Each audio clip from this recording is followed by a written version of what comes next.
So, Madam Speaker, this is the third time I'm seeing this. Not working. It is not working. Dear colleagues, this is not working. Recently, we were invited to a meeting, Madam Speaker. Interestingly, that meeting was supposed to have been presided over by His Excellency the President. But fortunately, he didn't come because had he come, we'll have raised so many questions. Nao pia walitengeza hiyo barabara. Barabara hiyo ni kama ilitengezwa nusu na Zarara na nusu na Equalization Fund. Lakini hiyo pesa ukweli wa mambo ilifujwa.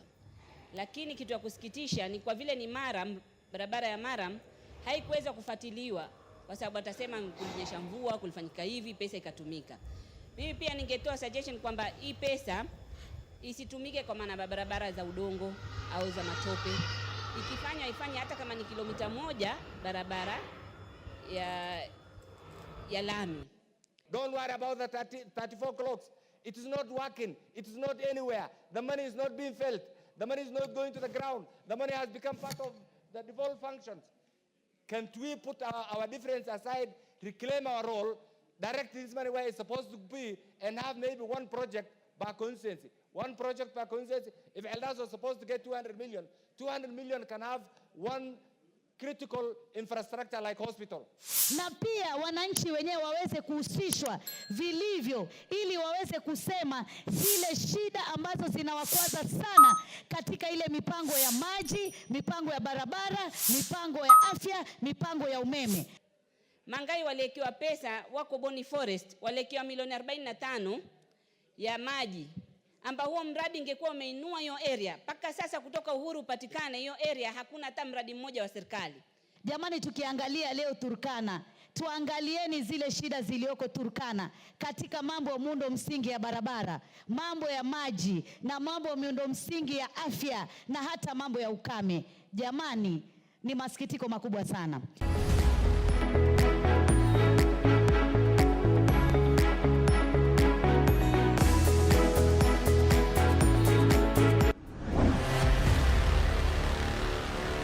Hello guys, welcome again to the Sharpener Show. So today is Parliament Session 2. Injection. So today what I'm seeing, it's more fire. Let's see what's happening on Parliament. Kenya Parliament today is a lot of injection. No fear, just say how it is. It's not working. So guys, let's see what's happening in Parliament today. Let's get after it. In the first policy, Mr. Speaker, most deserving areas and most deserving marginalized areas like Tiati were left out. And suffice it to say, Mr. Speaker, that marginalization is not a good thing. I see some people here some colleagues trying to make marginalization a birthright. Marginalization is not a birthright. It's a bad situation that you find yourself in because of the policies. I want to state that let us all embrace the second policy that went up to the sub-location level to ensure that every part of the country is touched in order to correct the low levels of development. Majority Leader, you want to assist? Yes, Honorable Speaker, thank you very much. On behalf of the member for Kilifi and the Deputy Majority Leader, Honorable Ndaya, who has just stepped up because he had to go prepare for the funeral of Governor or Speaker Kingi's father's funeral in Kilifi. Let me take this opportunity to welcome the UDA team from Kilifi, welcome them to the National Assembly. This is where the Deputy Majority Leader, member for Kilifi North, usually sits, right next to me where Honorable Chikati is seated. And he has asked me on his behalf and on behalf of the National Assembly to welcome that UDA team from Kilifi. UDA is indeed the party of the future, the present and the future. Thank you, Honorable Speaker. The regulations that are currently in force 100% favors administration in terms of counties. The worst part is that some of these funds are utilized for projects or minute projects to the tune of 4 million, 5 million, 3 million, 2.5 million. It really loses the essence of this kind of fund. The first time when this thing was programmed or appropriated is when funds to the tune of 50 million, 100 million to the constituencies or counties was done. But the recent allocations Too bad. programs, Too bad. shockingly, is 2.5, 3.5. How will that be impactful to the people of the marginalized areas? And all that is because of the current regulations which are in force. And this House has the powers and the privilege to change those regulations. So the equalization bill as it is quite okay, quite in order. All we need to do is to ensure that the regulations are amended to suit the realities on the ground. So, Madam Speaker, this is the third time I'm seeing this. It is not working. Dear colleagues, this is not working. Don't worry about the 34 clocks. It is not working. It is not anywhere. The money is not being felt. The money is not going to the ground. The money has become part of the development. Can't we put our difference aside, reclaim our role, direct this money where it's supposed to be, and have maybe one project per constituency? One project per constituency. If Elders was supposed to get 200 million, 200 million can have one critical infrastructure like hospital, like a dam, like a water facility, like an educational institution. But when you have 2 million for, what is it called, water tracking, 3 million for grading, another 2 million for something, there's no impact. The right way to approach this, and I want to ask the mover, please, during the second reading, let's go back, look at it critically, consult as many legal minds as possible so that we see all the loopholes. Recently, we were invited to a meeting, Madam Speaker. Interestingly, that meeting was supposed to have been presided over by His Excellency the President. But fortunately, he didn't come because had he come, we'll have raised so many questions.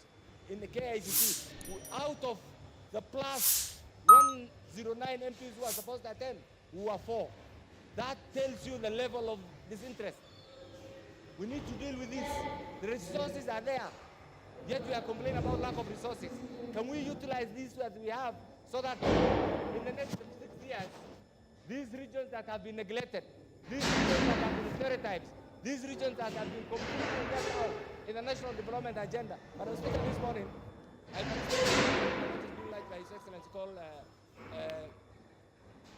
it's called solar mini-grids.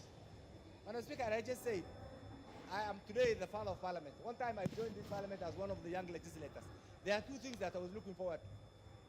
One of them was to see at least a black substance called black substance in the definition of those school-going children in northern Kenya found in down Kenya. That black substance is tarmac. It has now gone to our region, because of devolution. The other bit that I was saying during my lifetime as an MP, I will see, is the extension of the national grid from Nairobi and other parts that have been disadvantaged and take it to northern Kenya. It's still stuck at Garissa. We're still struggling. So one of the things that the government has done through another way, through the Ministry of Energy, is affirmative action. It is working. Why is this one not working?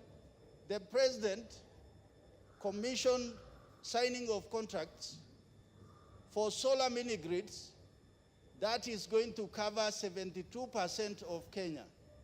131 projects which will cost the Kenyan taxpayer 13 billion shillings.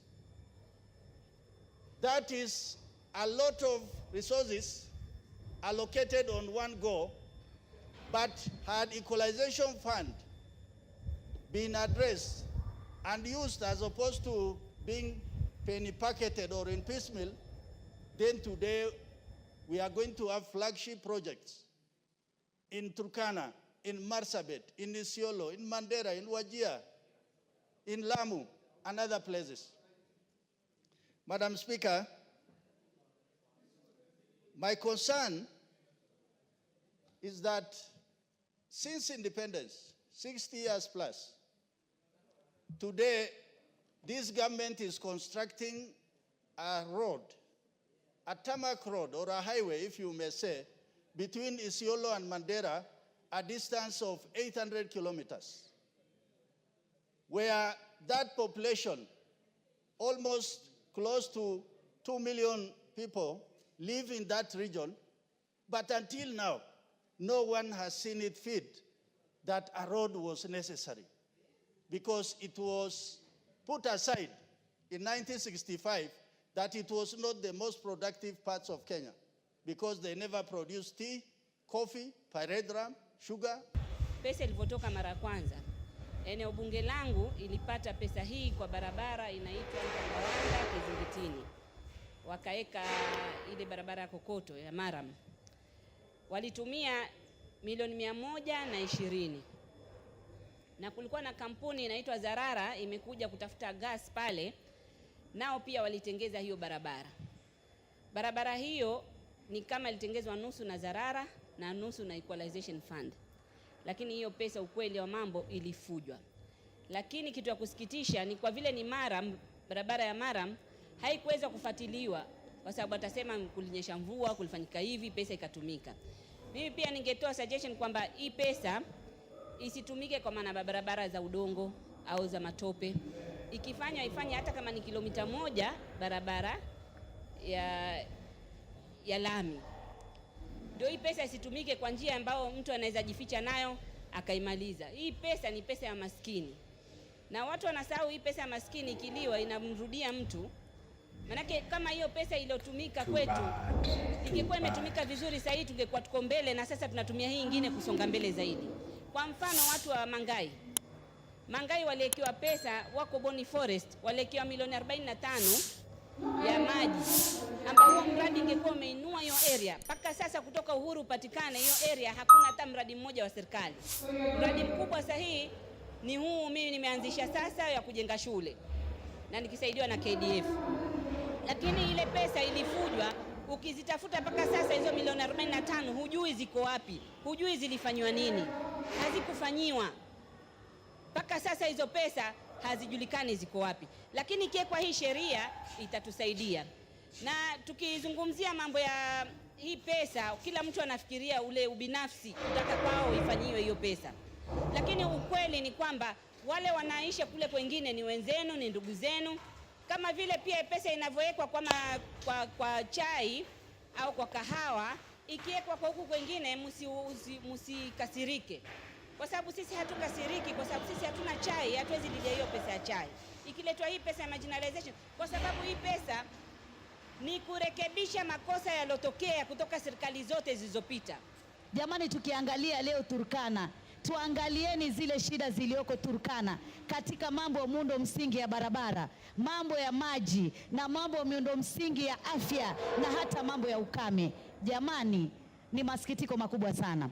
Ukiangalia sehemu ya Lamu ni masikitiko makubwa, sehemu ya Mandera, sehemu ya Wajia, sehemu hata ya Kwale, sehemu za Kwale nyingine, sehemu za Kilifi nyingine, sehemu za Marsabit. Sisi kama Wakenya tunakubali ya kwamba kulikuwa na dhulma za kihistoria, kulikuwa na kutengwa kwa kihistoria, na ni kwa sababu serikali ilikuwa ni moja, serikali kuu peke yake, ambapo kila kitu kilikuwa kinapangwa kule juu, kinamalizika kule juu, na sehemu nyingi ilikuwa inasaulika. Lazima tuwe na muundo msingi na taratibu za mwafaka za kuonyesha ya kwamba kutakuwa na usawa, kutakuwa na uwazi, kuweza kusambaza fedha hizi katika zile sehemu zilizotajwa. Kusiwe kwamba sehemu nyingine wanapata zaidi na nyingine wanapata chache. Na pia wananchi wenyewe waweze kuhusishwa vilivyo, ili waweze kusema zile shida ambazo zinawakwaza sana katika ile mipango ya maji, mipango ya barabara, mipango ya afya, mipango ya umeme. So guys, you've heard what's happening. It's fire. So what do you think? Are these guys now out of fear to say the reality, what it is and what they feel? Again, are Kenyans supposed to be given that right to also give their own views about what they need, how they need them to be done, and at what time do they need them to be done? Because from what we are hearing, a lot of things are being done in a rightful way, and a lot of money are being just hidden, taken by people of which we don't know who, contractors, the ones who are providing those money to the contractors. What do you think? Give us a comment in the comment section. Don't forget to subscribe and tell us what is your views? Otherwise, that's what we have for today. Keep tuned to the Sharpener Show. Until next time, bye-bye. I'm your host, Mr. Sa.